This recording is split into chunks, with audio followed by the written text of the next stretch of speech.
Big stretch for you, Hugh. Give me a call. Hugh, it's your agent again. 2 offers in one day, buddy.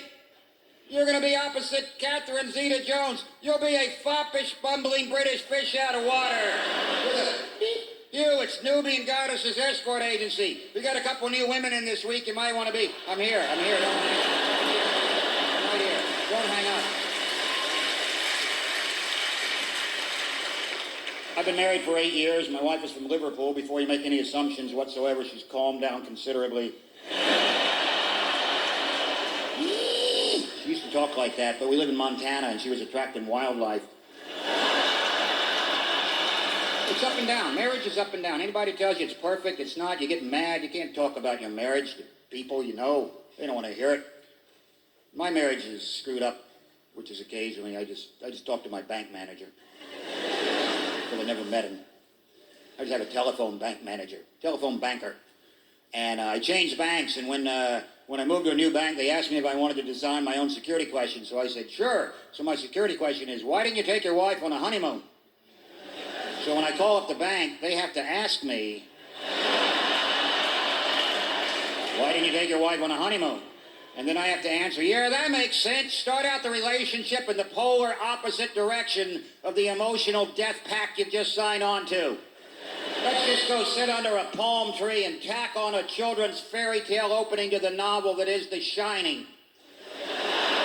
We'll drink Mai Tais and pretend we're never going to get physically sick of looking at each other, because that's the mafia kiss we deserve before the piano wire of marital tedium drains every last ounce of blood from our bodies.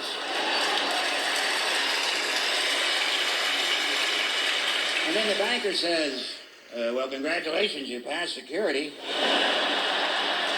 What do we do for you? Nothing, I just want to get it off my chest. Then I hang up. The thing I like best about Britain right there, ladies and gentlemen, Brits have a reset button. It just, shit happens, and then you just go, well, that just happened, and then you just re-internalize and then get on with your life. You're surprised when things go well. You're surprised when things turn to shit. You're mildly bitter about all of it. I put up with 4 years of listening to cab drivers bitch about the Olympics, and then I go home to America, I watch the Olympics, and it's fantastic, and then I get back, and everybody's like, well, that went surprisingly well. Yeah, it did, because for once you set aside your own personal vendettas and just said, well, let some kids have some fun, for crying out loud. Because that's what it's about, isn't it? You go to the Olympics, what are you, 21, 22? That's the best month of your life. It's all downhill from there, isn't it? A few athletes make it, the rest, I'll give you a name right now. Ling Lang Ying. I don't know who that is. I think it's the guy who won the gold medal in trampolining. Something like that. Ling Lang, Long. I think he was Chinese. Greatest trampolinist ever. Nobody even knows his name. Not even me. I couldn't even bother to research the name. I just know the Chinese guy won a gold medal. If I had a gold medal in trampolining, I'd never take it off. I'd be wearing it right now. Hey, fella sure can work up a thirst when he's got a gold medal in trampolining. Hey, Mr. Security fella, can I get to the front of the line with my gold medal in trampoline? No? Screw you. Call yourself a bouncer. Let me tell you something, pal. I've been bouncing my whole life.